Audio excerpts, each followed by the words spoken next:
Nancy Pelosi. Now, the president commented on it today. The letter was a great letter, meaning the letter revealing the call. That was done at the insistence of myself and other people that read it. It was a friendly letter. There was no pressure. The way you had that built up, that call, it was going to be the call from hell. It turned out to be a nothing call, other than a lot of people said, I never knew you could be so nice. President Trump asked the Ukrainian president to look into his political rival, Joe Biden, and Biden's son, Hunter. More than once, President Trump said that he would have the Attorney General, William Barr, and Trump's personal lawyer, Rudy Giuliani, call the Ukrainian president. So far, no word on whether Barr has made contact with him, but his Justice Department apparently determined that the phone call did not violate campaign finance law. However, the Washington Post reports that Giuliani has been, quote, involved at nearly every stage of the entanglement with Ukraine.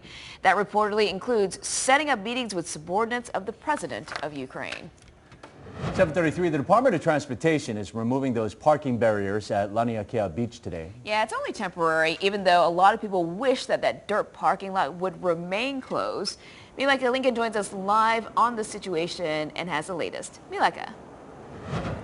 Aloha, good morning. Grace, Steve, as you guys know, these are the concrete barriers that were first put into place about 5 years ago. Then 4 years ago, they were removed as a result of a lawsuit.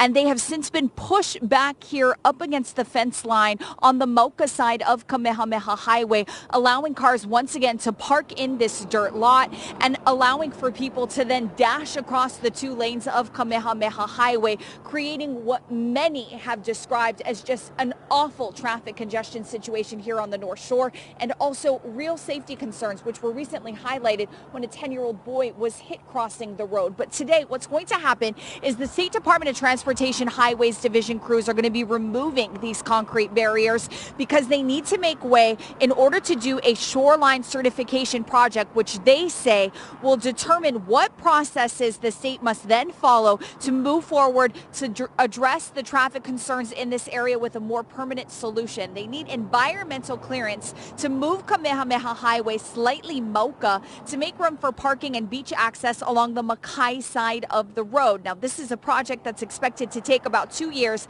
cost around $6 to $8 million. Now, the state announcement comes at the same time that a Honolulu City Council committee passed a resolution urging the state to reinstall the barriers. But as you know, that legal threat that is ongoing, unless that is dropped, the state is unable to do so. But they do maintain that if the barriers could go back in place right up against Kamehameha Highway, restricting access here to this dirt parking lot, that would be the most immediate, most cost-efficient solution to the issue of traffic congestion in the area. So it is likely that North Shore residents will have to prepare for the situation to potentially get worse before it gets better as a result, again, of these concrete barriers being removed in order to make way for the environmental clearance that is needed for a permanent solution. That work, starting today, is expected to last through Friday. Back to you guys. All right. Thank you, Mileka. And this morning, the city confirms that it is working with the DLNR and HPD to sweep dozens of homeless campers. This is at Diamond Head, and it comes after months of complaints and a recent spike in burglaries in nearby neighborhoods. Officials tell us that outreach services have been offered to illegal campers. The city says it removed more than 8 tons of trash from more than a dozen encampments from the cliff in February. The Honolulu City Council is proposing an audit of local law enforcement agencies, but the head of the Police Commission says the council needs to do more. Loretta Sheehan was especially frustrated after acting Honolulu prosecuting attorney Dwight Nadamoto's testimony. Nadamoto is running the prosecutor's office while Keith Kaneshiro is on leave. He is a target of the same public corruption scandal that took down the Kealohas. The FBI is looking into the role of the prosecutor's office, which allegedly covered up Catherine Kealoha's actions to dismiss a speeding ticket from her electrician. Navy housing residents on Oahu will see their electricity rates jump by nearly 70% next month. Residents at the Hickam and Ohana military communities will see their rates increase from 19 cents per kilowatt hour to 32 cents starting October 1st.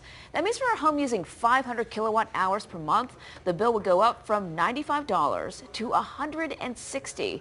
Officials say for years they have been charging below what it costs the Navy to buy electricity from HECO. The increased rate will reflect that cost. The Navy is holding a series of town hall meetings to explain both the increase and why residents found out only weeks before the increase is planned to happen. 7:37, Boeing invites pilots for MAX jet retraining. Howard's here with your business news. Yeah, good morning. American Airlines confirms the training has begun, a sign that Boeing believes or hopes that the FAA is closer to recertifying the MAXs for flight.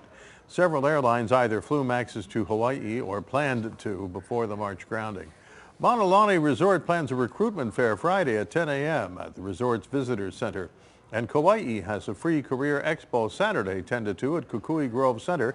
Lots of employers at that one event. Hawaii Legacy Reforestation partners with New England startup Jet Set Offset. It lets people donate to offset their air travel carbon footprint. SBA awards $511 million to continue state export training here for local businesses and pavilions at overseas trade shows. And on Wall Street this morning, the Dow is up more than 140 points. All right. Thank you, Howard. All right, 7:38, Edwin McCabe was 27 years old when he died on the USS Oklahoma during the attack on Pearl Harbor. Today, nearly 78 years later, he will be buried at the National Memorial Cemetery of the Pacific. The Navy water tender's remains could not be identified until now. That's thanks to the Department of Defense, POW MIA accounting agency. McCabe was from Newport, North Carolina.